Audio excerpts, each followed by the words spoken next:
Hey there, this is Bob Mintzer, saxophonist, composer, arranger, and let's see, what have I done?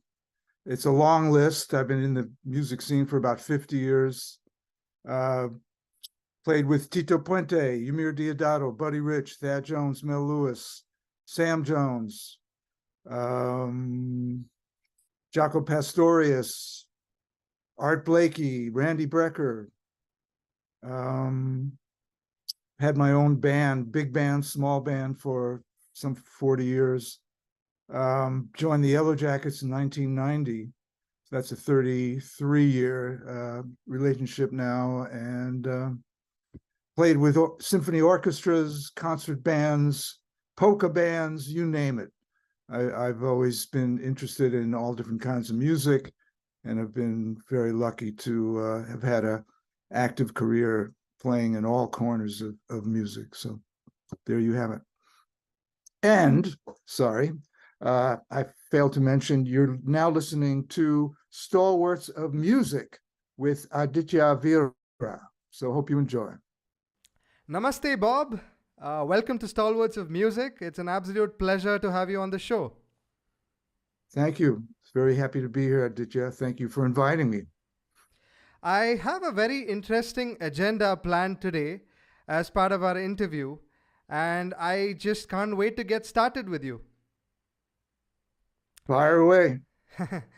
So, before we get into the actual agenda, I'd like you to describe the magical moment that resonates right from the first note you play on your instrument when you're part of a big band concert. What's the beginning like? Well, big band music in general is very interesting to me as a composer, arranger, and instrumentalist. It's a vehicle that has so many different possibilities. Whereas, in a quartet setting, piano, bass, drums, saxophone, guitar, bass, drum, saxophones, there are other kinds of possibilities. But orchestrationally, a big band has many, many different possibilities in terms of sound, texture, thickness, volume, shape, direction, and so on. And as a player, what's most interesting to me is creating this environment with this orchestration that I can navigate through as an instrumentalist, and kind of, almost in a conversational way, or not almost, in a conversational way, where there's some call and response, and I know the terrain and I know how to get through the music and, supplement it rather than step on it. So that's always been a great joy to me. And there's also just the energy of multiple musicians making a sound together, which is very, very invigorating and inspiring. Yeah, definitely. There are a lot of layers, in terms of whatever you spoke of. There's a lot of depth to it, and the way you navigate through this in a very smooth way is quite incredible for me to see. In terms of all of these established setups that you've been a part of, and we're talking 50 years.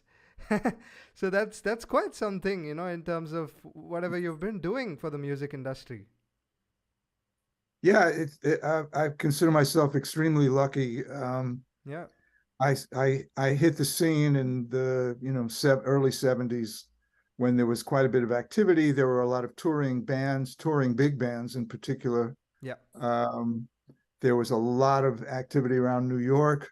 Mm-hmm. I got to play in all sorts of different settings, from, like I said, symphony orchestra to big band to Afro-Cuban bands to jazz, smaller jazz groups, and everything in between. And yeah, that all of those experiences have informed my musical thinking and activities, I have to say, at this point in time. As you spoke of the different setups that you played for, a question just popped out of nowhere in my head. Would it be fair to ask you whether you found any kind of correlation as to these different setups that you played for? I'm sure there must have been some, like a common strand of sorts in all of these different setups. And what has that been for you? Well, I mean, there are different orchestrational considerations with Mm-hmm. a symphony orchestra with strings, woodwinds, an enhanced brass section with French horns, all the percussion Yeah. possibilities. Yeah. Certainly, that's a different animal than writing for a traditional 17, 16 piece big band. Mm-hmm. And again, different from, a jazz quartet. So, it would behoove whoever was going to indulge in writing for those instrumentations to know a little something about it, Yeah. from a sound perspective, from an orchestrational perspective, from, the capabilities of all the various instruments perspective, all of that Yeah. comes into play. But just, the thing about big band that I love, and I think it's in great part due to the fact that I played in a lot of big bands. I started with Tito Puente, kind of a small big band, then the Buddy Rich band, Mm-hmm. then the Thad Jones Mel Lewis big band, and I was in a band with Sam Jones and Tom Harrell. That was a 14-piece kind of Wow. scaled down big band. I played with Louis Bellison a little bit and the GRP big band, and of course had my own band. But to find the right distribution of notes Mm-hmm. to get this gorgeous, lush, enveloping sound has been, such a joy for me. Something that I mean, I picked up a lot of things along the way. Playing in, for example, in the Buddy Rich band, there were a lot of great arrangers that had written pieces that were in Buddy's book, Okay. and playing those on a nightly basis, I was able to absorb a lot of that information. And of course, playing in the Thad Jones Mel Lewis big band, there was, of course, Thad's ridiculously great writing, Mm-hmm. Bob Brookmeyer's writing, Jerry Dodgian, Jerome Richardson. There was so many wonderful writers. So, you pick up a little bits and pieces of all of them. If you have the opportunity to play and sit inside the music, and you absorb stuff. So, how do you view these collaborations as opportunities for spiritual connection, not only amongst these musicians, but also between you and the essence of music in itself? I think the whole process of creating music is a spiritual endeavor. You, in my case anyway, I feel like I studied, I practiced, I played in a variety of situations and got to a point where, the technical side of things became second nature for the most part. And it was, it became a question of just staying out of the way of the music, letting it come out. Okay. And this, of course, is in conjunction when you're playing with people, with other spirits, if you will, other people. So, and it's hard to say where that music that's coming out of your instrument comes from, other than some greater force. So that in itself is a very spiritual thing. When Okay. you play with other people and you sort of connect with this unified sensibility or feeling, Yeah. that's also an extremely spiritual thing. Okay. It really doesn't feel at all like I'm doing anything All other right. than kind of surrendering to this energy that's happening around me. Okay. Okay. Let's talk a little bit about education. The legacy of jazz education has been a vital part of your career, with roles at USC and conducting workshops in the global front. In your experience, what are some of the common misconceptions about jazz that you find yourself addressing frequently during your educational efforts? I don't know if they're misconceptions. I mean, generally the people I encounter at whatever level Mm-hmm. are very interested in the music. Yeah. Um, Perhaps, what I see in young players in particular, and I was guilty of this as well, Yeah. is just this eagerness to want to play, Mm-hmm. to immediately jump up on the bandstand and play Yeah. without really having all the tools to navigate that situation. There's a great saying: Yeah. be sure and play with the people you're playing with, which this may sound kind of bizarre and redundant, but Yeah. in fact, a lot of young aspiring players don't really have the machinery yet, God bless you, Mm-hmm. to interact, Okay. with players. Uh, However, one way you get better is to interact with players that are better than you. But Yeah.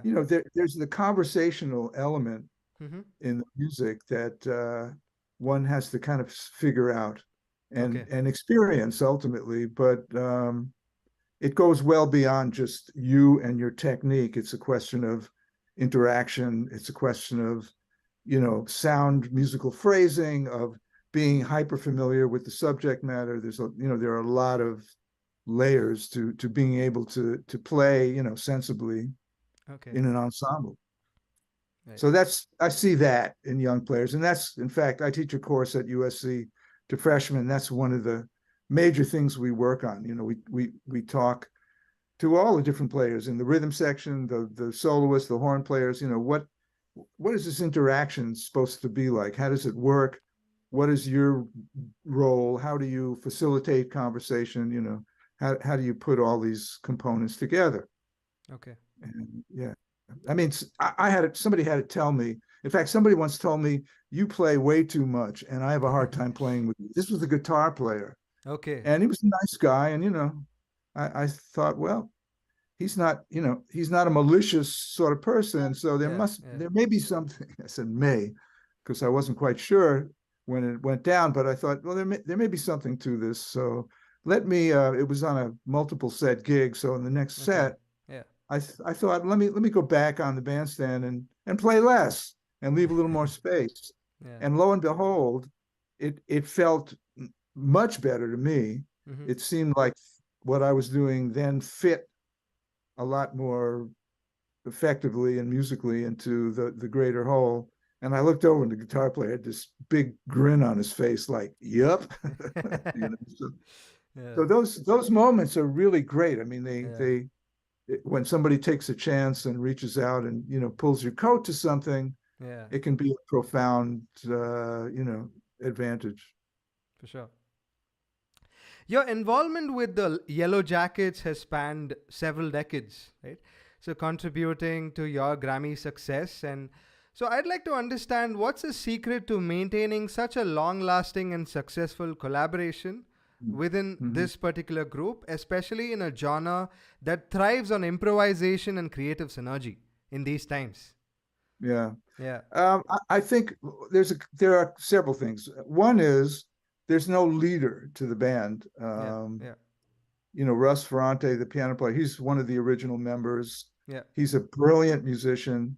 But everybody in there is really taking care of business, if you will. And we really cherish the band, this ensemble thing we have, Mm-hmm. and are willing to surrender to it, and in some instances forfeit what we may think Okay. uh, is the direction to go in when others may not agree. All right. Um, so th- the important thing is to find a consensus quickly. Mm-hmm. And if Mm-hmm. somebody's uncomfortable with something, we respect that and honor it, and move in another direction. So All right. the fact that there's no leader and there's this sensibility of, this is an ensemble, Yeah. everyone is included. It's an inclusive situation where everyone writes, Mm-hmm. produces, makes decisions, and we find a way to reach a consensus, Okay. because it's such a wonderful thing when we all get together and play. And Mm-hmm. particularly after all these years, you establish this foundation. It's kind of hard to describe in words, but there's just this sort of automatic thing that happens. It's very thoughtless. It's an energy that results from this commitment, really, Yeah. to the four of us playing together. Wonderful. Uh, I'd like to go back to big band composition. So, what are some of the key compositional considerations and techniques one might want to employ when crafting a big band composition? How do you go about it? Mm. Well, a couple of things. First of all, I'm self-taught. I Yeah. never really studied arranging, but I always studied arranging in terms of just listening Mm. and just trying to decipher in my head, and sometimes at a piano, some of the things I was hearing or playing in some cases, when I would play in one big band or another. Okay. But I think one of the takeaways from playing with the Thad Jones Lewis Big Band was the fact that it to me, that organization felt like a small jazz group Mm-hmm. with horns. And what I mean by that is, there was a lot of emphasis on, soloing and improvisation, and the horns were almost, kind of a thing that was layered after the fact. But really, the basis, the foundation of that music was, rhythm section and soloist. So that kind of got me thinking. Well, I could think of a big band as, a jazz quartet with horns and these Mm. resulting orchestrational possibilities. Right. Um, Also, I've always been somebody that has listened to all different kinds of music, very much enamored by certain classical composers, Stravinsky, Mm. Debussy, Mozart, Beethoven, some of the modernists, Alban Berg, Arnold Schoenberg, whose Yeah. home we're Yeah. living in right now. Yeah. Yeah. I read that somewhere. Very intriguing. For a couple, he lived here Yeah. actually in the early 30s when he first moved to LA. Okay. Anyway, so and then there's just um, there's the rhythmical component, which I listened to a lot of R&B Mm-hmm. and Afro-Cuban music and early music. Believe it or not, when I was in college, I played in an early music ensemble. There was a certain rhythmical slant there that really, influenced my big band writing. Certain contrapuntal rhythmical devices. Harmonically, I've spent time at the piano. I mean, of course, like we all do, we learn the jazz repertoire. Studied some classical music. Stravinsky, in particular, had some very interesting ways of distributing instruments in certain kind of sonorities, and I Mm-hmm. picked up some of that and incorporated into the big band writing. Um, in terms of just general musicianship, Yeah. you want to create an arc, a storyline, if you will, where events happen that move you forward through the music with some sense of variety, connectivity, color change, excitement, Yeah. Yeah. loud, soft, high, low, busy, transparent, all these kind of contrasting things. And, as I said earlier, a storyline. Mm-hmm. So, this you're influenced. I feel like I was influenced by pretty much everything, environmentally that I was exposed to along the way. Marvelous. But then, so just to continue, Mm-hmm. then to actually have a band to write for, and I was Mm-hmm. very lucky. I mean, I got to write a lot for the Buddy Rich Band and a little Yeah. bit for Thad Bell. And then when I started my own, like I wrote for the Sam Jones Tom Harrell Band and started getting commissions. So I was writing and hearing things and making adjustments as I went. And then when I started my own band, that was a crash course in, how to write for big band, because I was doing a CD every year and a half or so. And that would involve 10 arrangements. So, Mm. I was trying all kinds of things, and I had this wonderful band in New York at my disposal, and was kind of seeing what worked and what didn't work as I went. And then, I mean, then it sort of went on from there. I mean, after Yeah. she's 30 some odd years of recording, 30 big band recordings, or 20 and 20 something. Um, I became chief conductor of the WDR big band in Cologne, Germany. And that was another crash course at another level, because now I'm writing like 30 to 50 big band arrangements per year, Wow. and have to kind of move quickly and adapt quickly Yeah. in the situations where there would be a guest soloist or a guest composer. I'd have to suss out their music and then do arrangements that would fit Yeah. scenario. Right. Right. Interesting. You mentioned Buddy Rich. I would like to know what are some of the qualities of a band leader that he taught you and that you personally embody in terms of etiquette and things like that within your band, within your own band? Yeah. Well, Buddy was a very he was stern, as a leader. He knew what he wanted, and he was very clear about what he wanted most of the time. Um, he wasn't the most patient person in the world and was prone to, outbursts if Okay. he wasn't hearing what he felt he should be. That wasn't so great, but I was able to overlook that most of the time. I didn't feel like it was directed at me.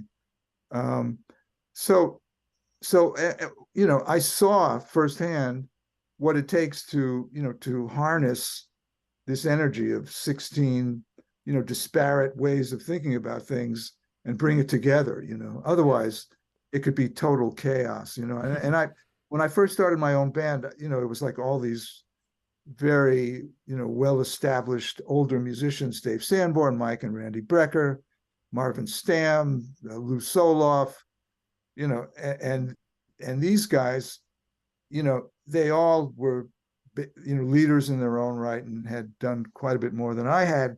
Mm-hmm. And I remember we did a concert at a space in New York called the Symphony Space, and we were just trying to set up and organize a sound check. And I swear to you, there were 16 contrasting opinions about where the monitors should go, how loud they should be, what should be in the monitors, how we should set up the rhythm section. And I saw that this utter chaos was ensuing with very little in the way of agreement. So I thought, well, I got to be the leader now. And I stepped in. I went, hold it. This is what we're going to do. And that kind of brought everything together.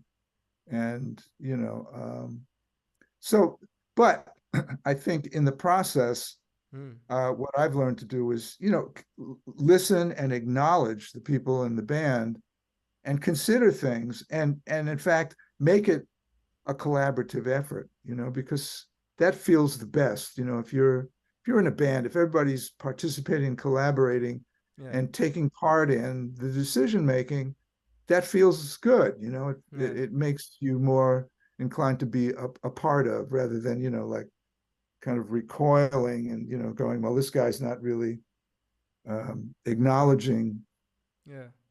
my thoughts and feelings. So there's a balance there, and Mm. I've kind of figured that out over time, I guess. Incredible. And the main thing is to be respectful, to be Yeah. loving, Yeah. to include, to be inclusive. When Yeah. you Yeah. play with people, and that's always been the case with my big band. I really make a point of letting everybody solo and participate, and you Mm. know kind of help in the decision making. But at the end of the day, I sort of have to be the executive decision maker. Yeah. But there's a way to do that, I guess, is what I'm trying to say. Yeah. And I learned about that, over time, playing with different band leaders, what to do and what not to do. To do. I think that's very essential, as you rightly said. A good leader is what it takes to sort of make any band successful, right? I mean, of Yeah. course, skill sets and all of that also come into consideration, but of course, like Mhm. a good leader can make wonders happen in terms of music. Yeah. A good example of that, Friday night, I was invited to go sit in with the Dave Matthews Band, which is Oh, this, wow. Yeah. enormous, Yeah. stadium performing band. And it's a great band. And I've played with them a couple of times now. Mm. And Dave's a beautiful leader in the sense that he really welcomes the input and relies, in fact, on the input Yeah. of all the band members. There's really all stellar musicians. So there is this collaborative process that takes place in forming the music. I mean, but he's clearly the front man. He's a Mm. dynamic front man. He's, wonderful, Yeah. great singer, and just his stage presence is really something to behold. And, they write great tunes, and it's a really cool, very warm, friendly setup in that band. It's very welcoming. I'm kind of shocked, actually, Mm-hmm. that they invite people to come jam with them, in front of 50,000 people. We're like, sort of doing a jam session that you might find in the Village Vanguard or something, No, which is kind of cool. no, such a mere coincidence. Since you mentioned Dave Matthews Band, I was watching this fun video today with my father on the internet. It was probably Dave Matthews Band along with John Batiste and trombone shorty jamming with them. As you Hmm. rightly pointed out, Yeah. yeah, it was a fun twist to their entire show. Yeah. Yeah. In fact, Kamasi Washington also was sitting in, as was Greg Phillinganes, Oh a really wow. fine Yeah. keyboard player who's played with Yeah. everybody. Right. Right. So yeah, it was a lot of fun. Incredible. What's your take on the industry's climate in terms of what you're working in at the moment? Every Things seem to be, at least in the jazz world, at the level I'm in, things seem to be gravitating mainly towards performance. Okay. The recording industry, as we once knew it, has changed dramatically. I think streaming and downloads have impacted that quite a bit. Um, CDs are becoming somewhat of a dinosaur. Yeah. The CD sales are really diminishing. I mean, there's no more CD players in automobiles, Yeah. and young folks aren't messing with CDs. They're basically, using streaming services Sure. Yeah. or downloads. So that's impacted our revenue Mm-hmm. dramatically. Mm-hmm. So what you do is, you do what you can.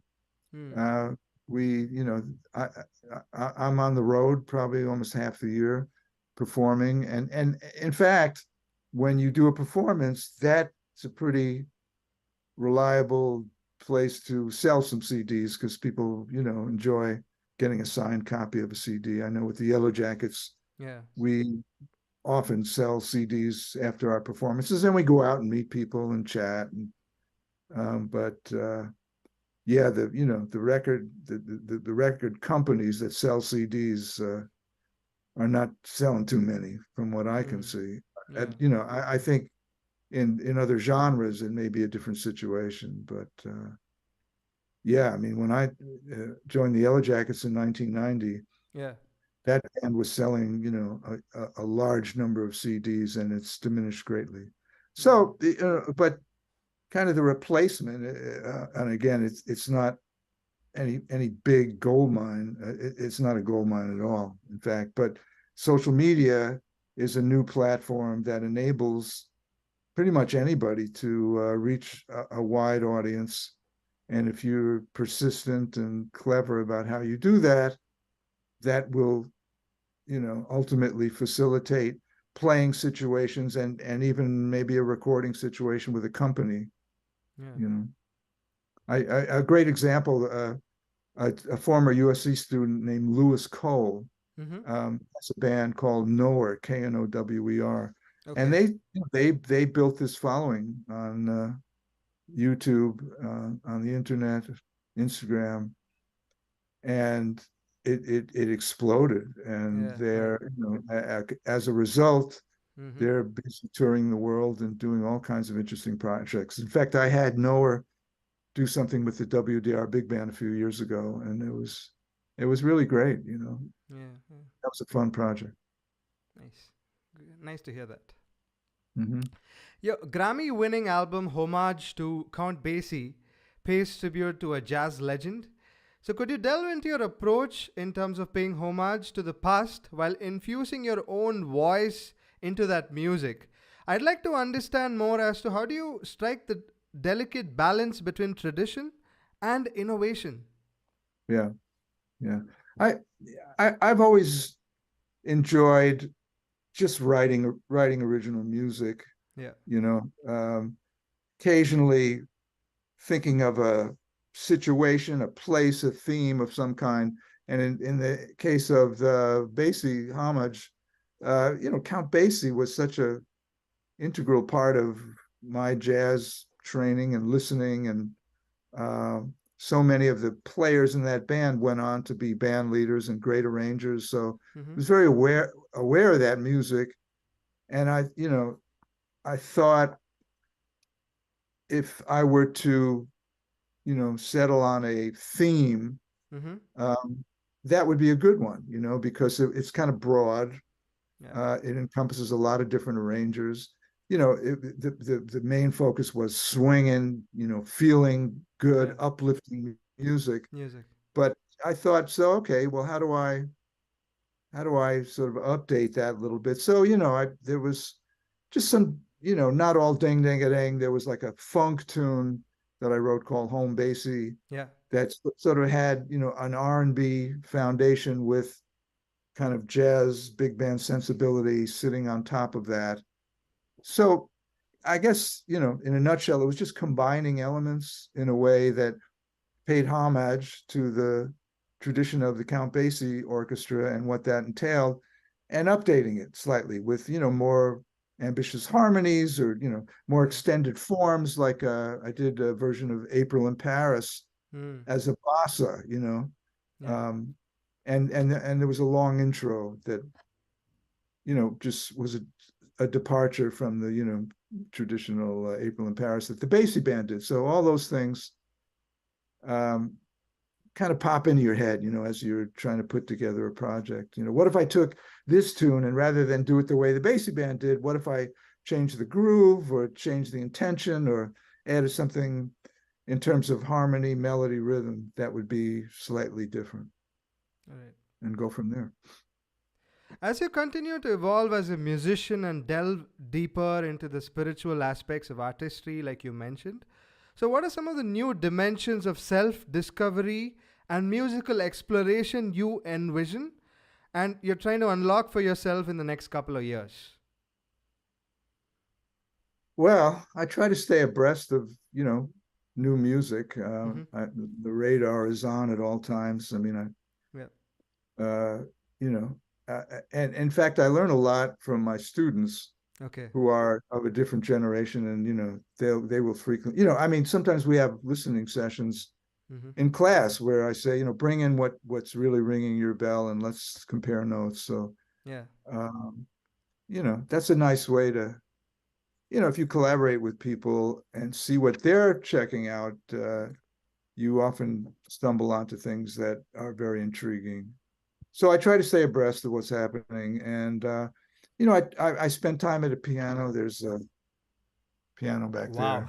there, and and also a drum set. Sometimes I sit there and Yeah. just experiment, try things, Okay. uh, find different little patterns, sonorities. I also, keep learning new standards from the Great American Songbook, because Hmm. those are just such wonderful compositions, and I really enjoy playing them on the piano. All right. I was just actually working on a version of just two of those things, this Cole Porter tune, Mm-hmm. playing it on piano, in a variety of styles. Um, and piano has always been kind of an integral part of what I do as a composer, as a saxophonist, and as a teacher. So Okay. it's always a great joy to sit and play the piano. So there's always stuff to learn. There's new material to learn. Yeah. There are new things to hear. That's one of the nice things about social media. You hear, up and coming people and there's a lot of astounding young musicians out there. I think Yeah. Yeah. in great part due to the fact that there's so much information available. You can call up, say you're a bass player and you want to study Jaco Pastorius. As well, there's just a ton of video and things you can just, at the click of a button, Yeah. Yeah. access and draw from. So, Hmm. I mean, that has to be in the mix, because I'm hearing virtuosity at a just insane level that I've never heard before. So that's kind of Hmm. encouraging, but it's there's I mean, art is a very subjective thing, and sometimes young players that play a million notes, it is, initially very impressive, but at a certain point kind of tiring, uh, because there's another level of music that's also very relevant, that involves somehow more spaciousness, more interactivity, um, and things that are more transparent, more subtle, maybe more calm, if you will. A Mm-hmm. lot of high energy music out there, and a lot of loud music out there, Mm-hmm. which I'm not a big fan of, quite Okay. honestly. And you might find that strange, being that I've been in, or Yeah. led a big band for all these years. But over time, I found that my writing was getting softer and softer, in great part due to the fact I was either sitting in the sax section with the brass bells aimed at my head, or standing in front of a big band where everybody was like aimed at me. And I found that by writing, just lower range wise, particularly for the trumpets, using mutes, using woodwinds instead of saxophones, Yeah. created a warmer, softer, more enveloping texture that I, grew to enjoy, Okay. uh, more so than the screaming, Yeah. screaming banshee, big band shout chorus syndrome, which, and there's nothing wrong with, by the way, but um, I'm just erring towards the side of subtlety these days. All right. No, it's quite commendable that you've been able to adapt so well through so many different phases. You know, in terms of adapting to social media, in terms of even trying out new instruments. You've been such an innovator. We were watching, I think it was a Yellow Jackets I think it was Umbria Jazz, if I'm not wrong. You were playing this very innovative electronic clarinet. What do you call it? It's Electro. called an iwi, or electronic wind instrument. Yeah, Yeah, electronic wind instrument. yeah. Yeah, it's just it's so nice to see you, you know, effortlessly adapt to all of this. It's very interesting. That's a really great instrument. Yeah, it's a really nice departure from yeah, a whole set of saxophone to play one or two tunes on yeah, that. yeah. And I mean, initially, the guy who brought that instrument to the fore was Michael Brecker, Oh, okay. and a man named Niall Steiner, Mm-hmm. who was in LA, invented these instruments and ultimately sold the patent to the Akai company. But Yeah. I was friendly with Mike, and saw him playing this thing. And at a certain point in time, when the Akai company picked up the patent, Mm-hmm. they they started manufacturing these instruments, but very few people bought them Okay. because they were really a departure from playing an acoustic instrument. First of all, there's no movable keys; it's just chunks of metal. So your finger touching one of the keys or chunks of metal would, in effect, complete a circuit. So if you so much as graze the key that you hadn't intended to touch, the instrument would start playing the Star Spangled Banner or something, So you had to be very precise and careful. And there were a lot of quirky things about the instrument that I had to work through. So Yeah. anyway, there were a lot of these things floating around. So they started to sell them like for $100. So I thought, well, I might as well get one. And I took it home and played it. It was kind of mildly interesting, but I wasn't sure at that time. This is pre-Yellowjackets. I wasn't sure Okay. where I would ever play the thing. I mean, Yeah. I was doing a lot of traditional jazz stuff, I guess, and Yeah. Yeah. wasn't quite sure how I would use it, and wasn't sure if I wanted to devote the time to learn how to play it.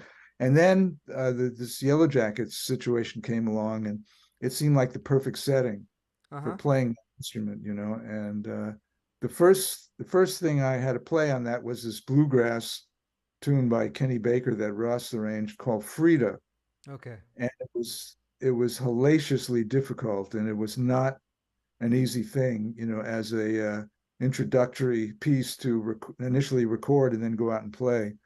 But it was, it threw me right into the fire. I really had to practice intensely to be able to play Yeah. that tune. In fact, if you go on YouTube, we Mm-hmm. did this concert with the Metropole Orchestra at the Yeah. North Sea Festival in The Hague, and there's that whole concert is on YouTube, and this piece Frida is worth checking out. Mm-hmm. It was so fast, Yeah. and it was a really nice performance of it. With an orchestra and so on. And band was firing on all cylinders that night. It was just a great concert. So if you're interested, you'll get a bird's eye view of the Iwi. Okay. As it. I'd love to pick, a DVD, probably a signed copy of a DVD someday, of the big band, and I'd love to listen to it like with 5.1 surround at home. So yeah, that'll be something to look forward to. Mm-hmm. To make this conversation a little more interesting, I'd like to invite out Mr. Mark Hartsuch from India. So he very, very interesting person in terms of he migrated from the United States to India, and he has a band called Mamo G, right? M-A stands for Mark Hartsuch. M-O stands for Mohini De, who's another prolific bass player. She's done a lot of remarkable work all around the world. She's been touring. I think she's working on an album with Simon Phillips. And then Mr. Gino Banks, who's one of India's most prolific drummers. So this group put out a song called Harmonic Embrace, which is a tribute, for you. They put this song as a tribute to you. So I'd like to play a little bit of the song right now. And would love to hear what you think of it. Okay.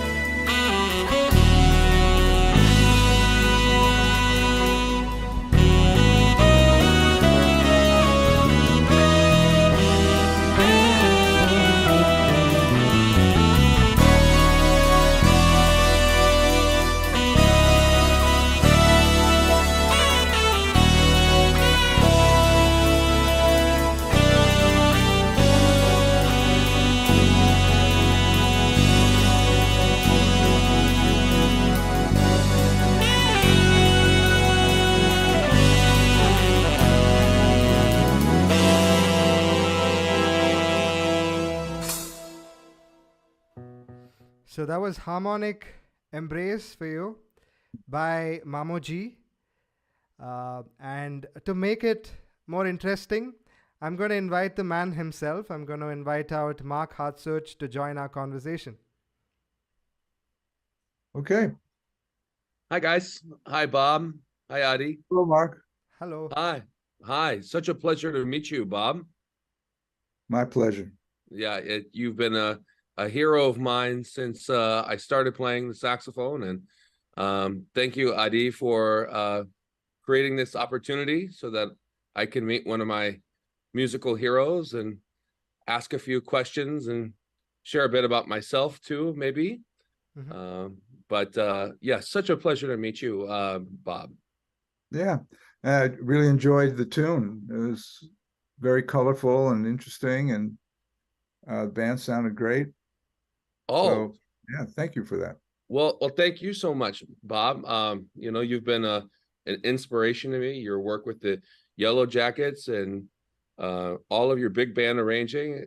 I've studied that over the years. I went to the University of North Texas, and I played in the 1 O'Clock band next to one of your students, Alex Hahn.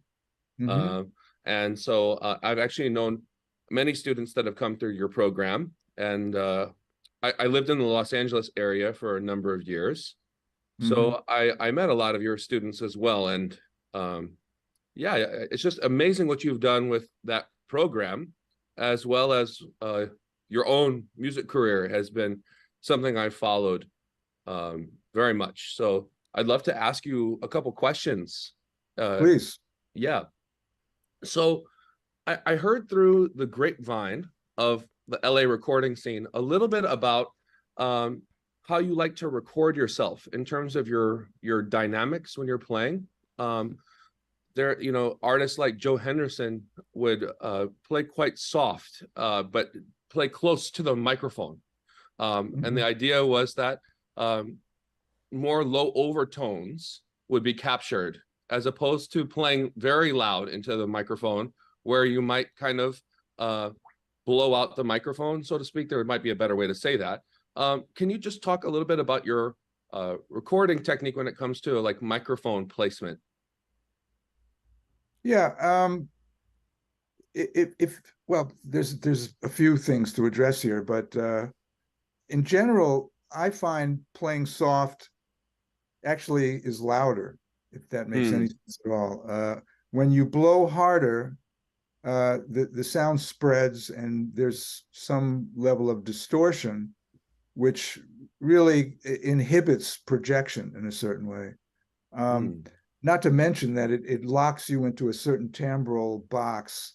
When you're playing loud, it's all sort of one color, if you will, one sound. Whereas if your mean volume is mezzo piano or above mezzo piano, you then have room to play louder, to crescendo, and you have a lot more textural possibilities. So I'm very cognizant of dynamic variety and color variety when I play, and blowing full on kind of puts the kibosh on all of that.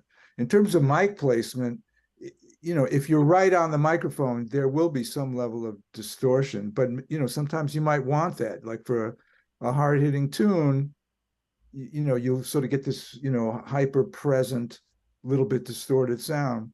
But what I prefer is to be maybe a foot away, have the bell a foot away, and also have the mic up a little bit so that you're getting some of the sound from the left hand, from the upper part of the saxophone body.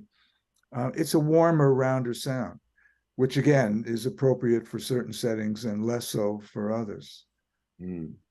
So I don't know if that answers your question. Oh, absolutely, it answers the question, and it's very interesting to hear you mention that, and also like it's interesting. I remember seeing a video of the Village Vanguard band, and Joe Henderson is playing, and it's his, like, the microphone is all the way down the bell, and Right. and it's kind of interesting because I love his tone that he gets in this recording, but it's such an unconventional miking technique. Right. Well, and let me just say, Joe had a very unusual setup. I mean, he played on one of these Selmer soloist old rubber mouthpieces, almost a classical setup, in a way, and he played very soft, as you mentioned earlier. So he needed to be close to the microphone, to have his sound picked up. And if it were another player that was playing much louder with that microphone and the bell, it would have been a very different sound. But I think that kind of thing worked for him, just absolutely. due to the way he played, Yeah. Kind of going along with this idea, like I know that you have gone through many different mouthpieces in your. Sorry to get super into, like, I'm not trying. There's always been this thing with, like,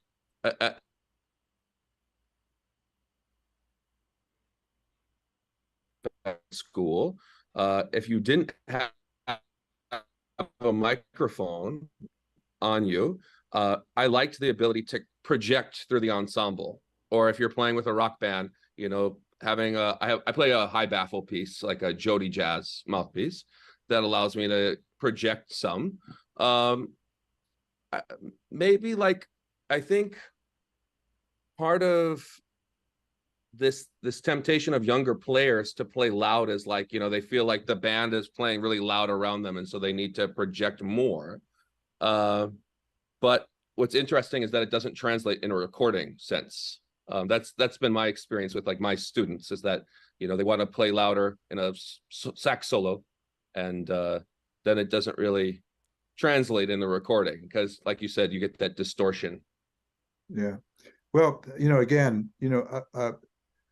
what I do and what I suggest people do is make the sound that you want here in your head, that you want to sound like, separate from the issue of, will I be heard in playing with a loud band? Because if it's a loud band, it doesn't matter what mouthpiece you have or how hard you blow, a saxophone will not compete with electric instruments. beyond a certain point. And furthermore, you're playing into a microphone. So the way I see it is the priority should be, you want to have a sound that the microphone is going to pick up in a pleasing way, where it's not too bright, not too obnoxious, not too, overly present in your face, that allows you to have textural variety to make some music, So, but, when you're in a loud setting, it's hard to deal with subtlety, You have to find another way to play, we were talking earlier, I sat in with the Dave Matthews Band the other night. They play loud, it's like a rock band for 50,000 people.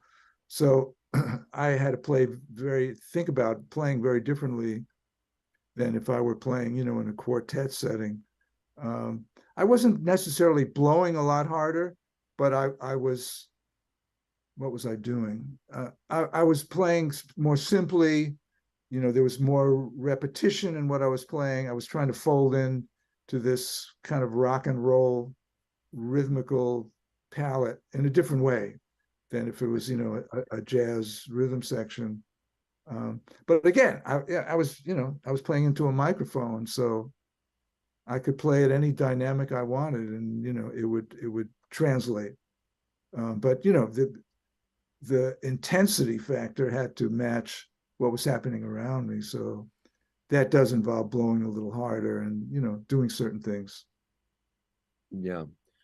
You're such an avid writer, an avid performer, and you have so many various projects that you have done over the years, from Yellowjackets.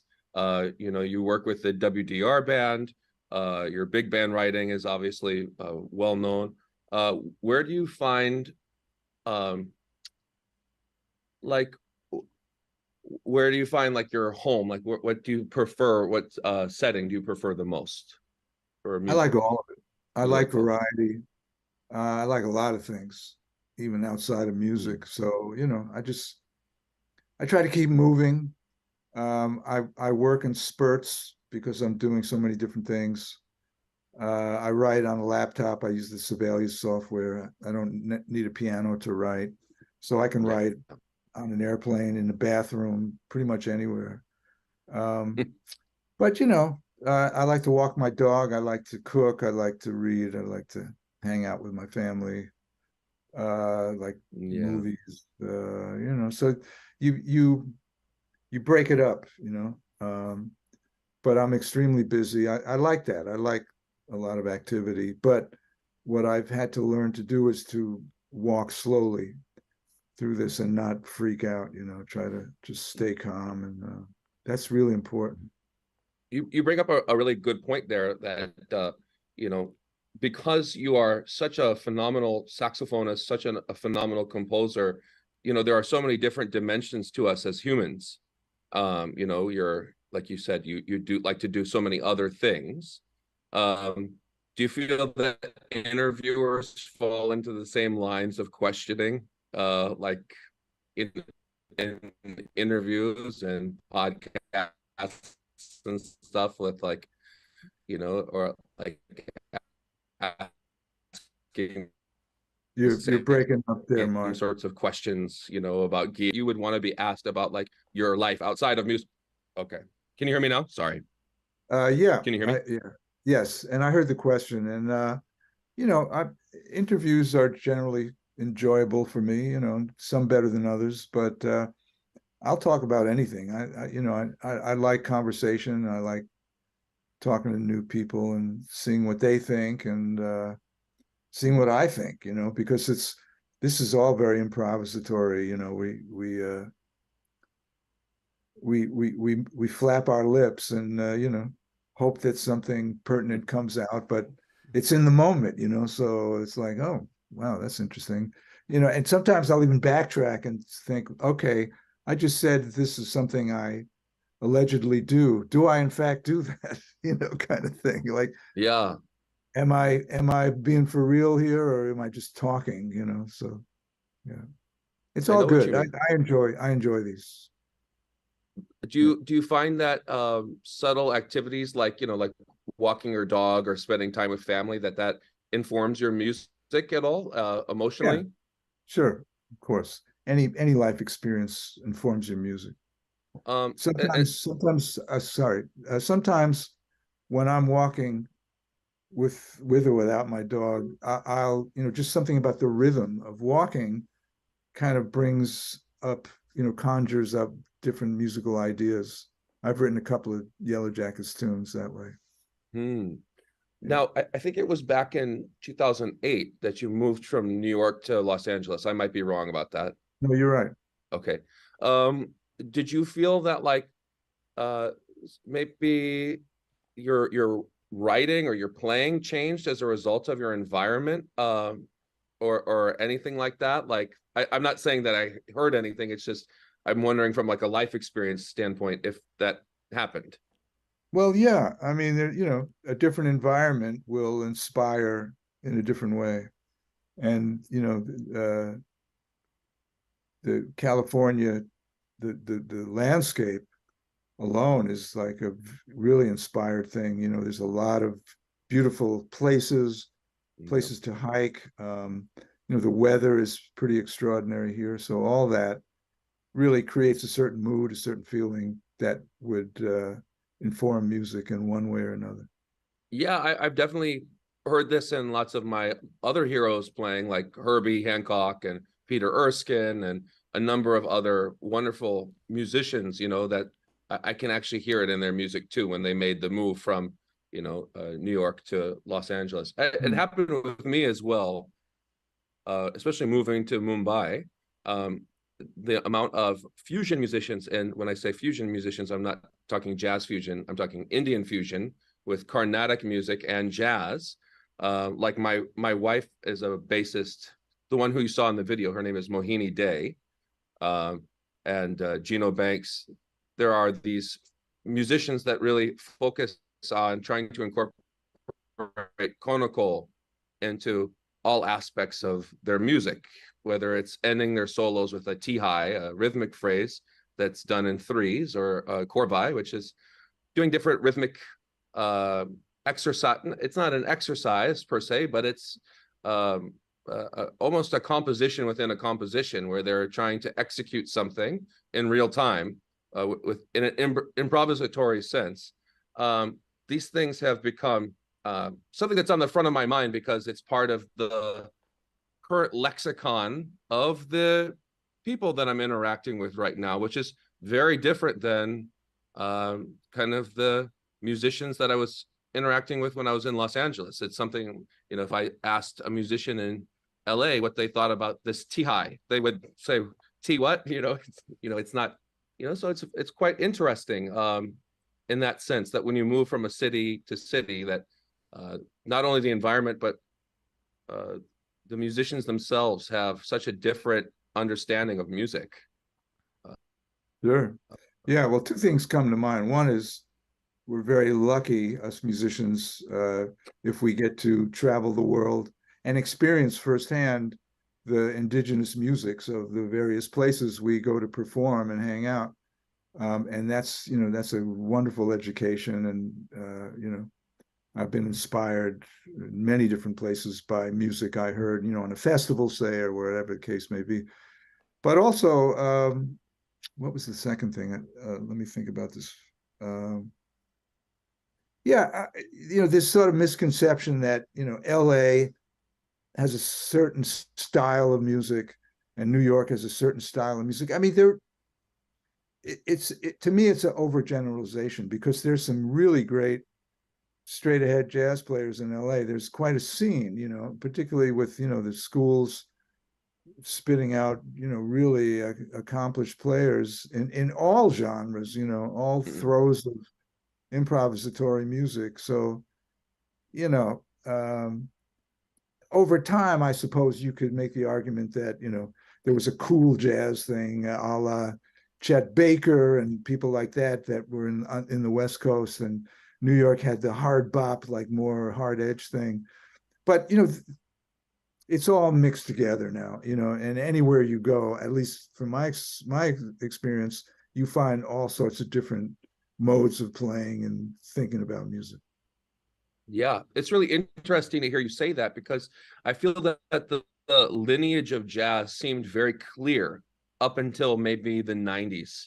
In that, like, we start with Louis Armstrong. I mean, we can go back before that, of course, too.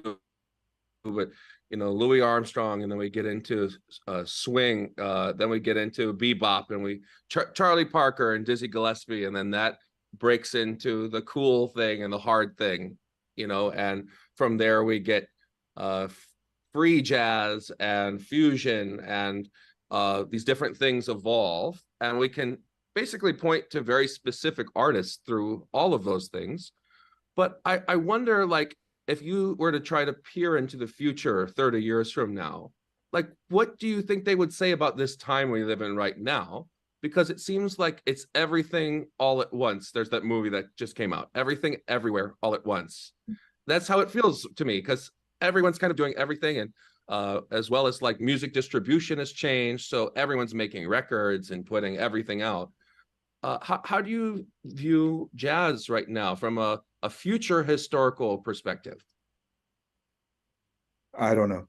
I don't really know how to answer that. I mean, I will, going back to what you alluded to, what will people think looking back, 20 years from now, and what people were doing? I think they would scratch their heads and say, I think everybody lost their minds. And not only in music, but just in society in general. I mean, things are really quite bizarre right now all over the world. In terms of music, I mean, that for me, that's the one refuge where, it's a safe place. It's something, it's a great way to affect people, to inspire people, to, not hurt people, manipulate people. And going back a little further to what you mentioned, at least for me and the people I associate with, we're not thinking in terms of any sort of categorization whatsoever. Just like the Yellowjackets being called a fusion band is just seems so insufficient in a way. It's there's it's a band that has developed a sound over time due to the interaction of four people that are quite interested in keeping abreast of what's happening in the world, in music, in culture. And the resulting music is Yellowjackets. It's not something you can call something other than what it is. And I mean, I've always looked at things that way, and I think maybe part of the major reasons all these different offshoots of what was dang dang a dang dang a dang have resulted was due to the fact that people started opening up, having access to all different kinds of music from all over the world, and incorporating, almost like making a stew, taking elements of this music and that music and forming something totally different. So now here comes the industry, and they, particularly in this situation where, bands like Chick Corea, Mahavishnu Orchestra, Weather Report started playing these larger venues, they got to call it something so they could sell it. So now the term fusion comes along, but it is a fusion, granted, a combination of styles, rock and roll with jazz, with more sophisticated harmony, rhythm, and so on, in a stadium setting, if you will. And so it's called something, but I try to avoid calling the music anything. I just try to make some good music and call it a day. That's very, very interesting. And when you're writing a new piece of music, are you writing purely from what's in your heart and mind at the time, or do you typically write from a project basis where you're writing with specific players in mind? All of the above. And also, I'm inspired by, music I enjoy. I listen to a lot of listening to stuff, and I might hear something that really moves me. And I think, wow, I'd like to just extract some essence, just take a little bit of the essence of this thing without plagiarizing, and have it be a basis, a foundation of some aspect of what I'm about to write. Mm-hmm. So it's, the different influences there. Of course, what you mentioned, who I'm writing for. If I write a Yellowjackets tune, there's a Yellowjackets band in my head. I know exactly what that is, what those guys are capable of doing. And, but beyond that, it's an open palette, like, where I might consider what's in the repertoire already, where might we go? That would be someplace a little different. And just, start tossing around these very general parameters. And, you improvise little ideas, and then you have to refine and kind of boil things down and put it all together. Like Yeah. that. I think it's interesting, like when I was younger, when I would learn a new word like effervescent or some new vocabulary word that was large, I would try to use it as much as possible all the time. And I think this happens with young jazz players quite often, where we hear a new lick or we learn a new chord voicing, and we try to employ that at all times in our compositions. You have written so much music at this point. I'm going to try to ask this in a decent way, which is that I've always said that I've always asked different musicians, like, what's the first chord that you play on the piano when you start trying to write a song? And usually people will pull out like, major 7 sharp 11 or minor 11 voicing, or this, Herbie Hancock thing or Elvin thing. It's super, but very seldom do people play like a major chord, or something very simple. Some guitarists have played simple chords. So when you sit down to write, because I've heard you write so many types of pieces, do you find yourself going towards a certain sound? Because like, I know there's been periods in my life where I've only written, like, the piece that you heard was a very sus and plus type of arrangement, especially at the beginning, lots of 13th chords and stuff like this. And whereas there are other chords that I'm mainly writing triadic harmony. So sorry, if you can distinguish the question in there, I would appreciate it. Sorry if it wasn't perfectly worded.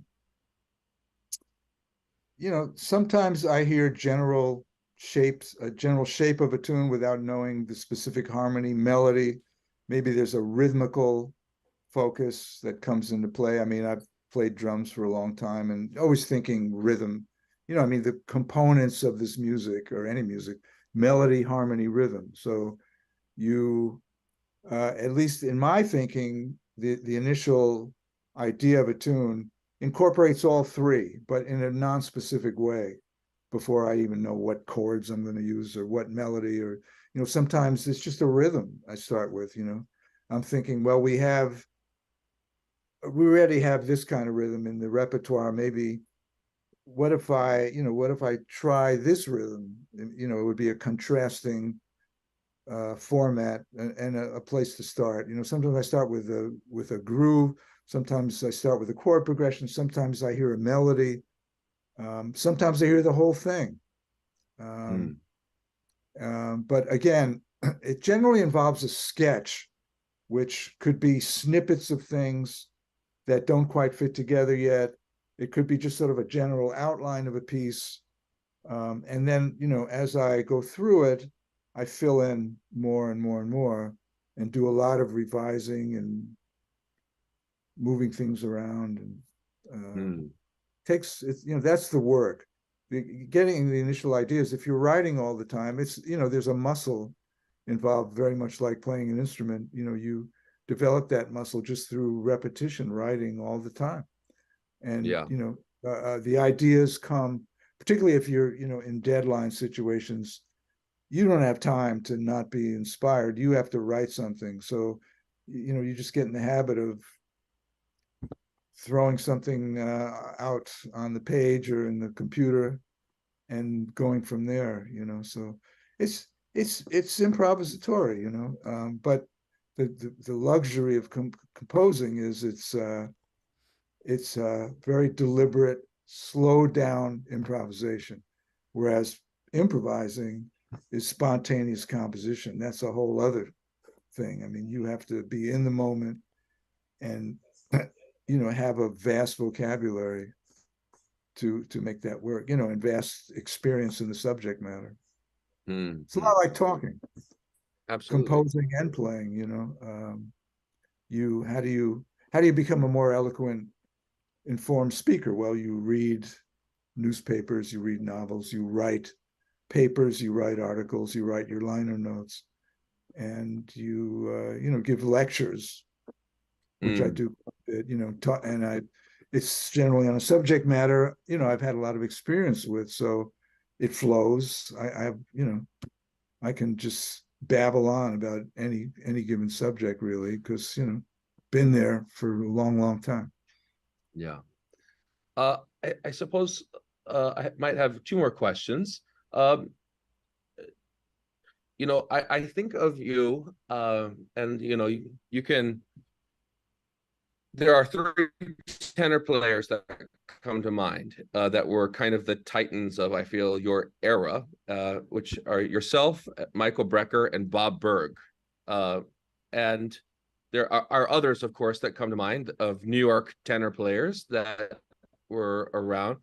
I know that you created records with these gentlemen, like twin tenors, for example, with you and Michael Brecker. What was your relationship like with different saxophonists? Were you regularly shedding and seeing each other on the scene when you were going out and playing? Or was it more like you had a mutual admiration for one another and you only saw each other on record dates? Well, it was different with each of those people you mentioned. There were other great players too, and one you did not mention was Steve Grossman, who was, of course, he was playing with Miles Davis when he was 18. I mean, he played in that live at the Fillmore recording when he was 18 years old, and he was, some might argue that he was sort of the most talented of the whole bunch of us, but those guys were a little older than I. But when I was coming up in New York, 1970, 71, 72, 3, 4, in there, 75, there weren't a million players like there are now. There was the people you mentioned. Also, Larry Schneider was on the scene, very fine player. This guy named Greg Herbert who played great. Carter Jefferson, but it was a small club. And, Mike and I did some hanging out. We encountered one another pretty early on and became friends and used to, get together and play and talk music. And Steve Grossman and I did some hanging out too. And there was a lot of jamming that took place in these lofts in New York City in the early mid-70s. And, the jazz business, as it were, was not particularly lucrative. There wasn't a whole lot of work. As a saxophone player, you aspire to get the gig with Art Blakey or Elvin Jones or somebody like that, Horace Silver. Those were the three, premier small ensembles. In my case, I did a lot of big band work with Buddy and Thad Jones and Louis Bellson and so on. But we would congregate and, play, have jam sessions, get a drummer and a bass player and just play. And it was a wonderful time. I learned a lot from these encounters, just being right next to these guys and hearing them play. And but I would say Brecker was the one I did the most kind of hanging and talking about music with. Yeah. What sort of what were your talks with him like in more of a personal sense? What type of guy was he? I mean, obviously, I'd love to know more about you as well, because I'm getting a chance to meet you for the first time, it'd be nice to hear your experience with him as a human. Mike was a wonderful guy. He was everybody's best friend, and you were his best friend. Everybody was his best friend, I should say. Very, very gracious, very giving, great sense of humor.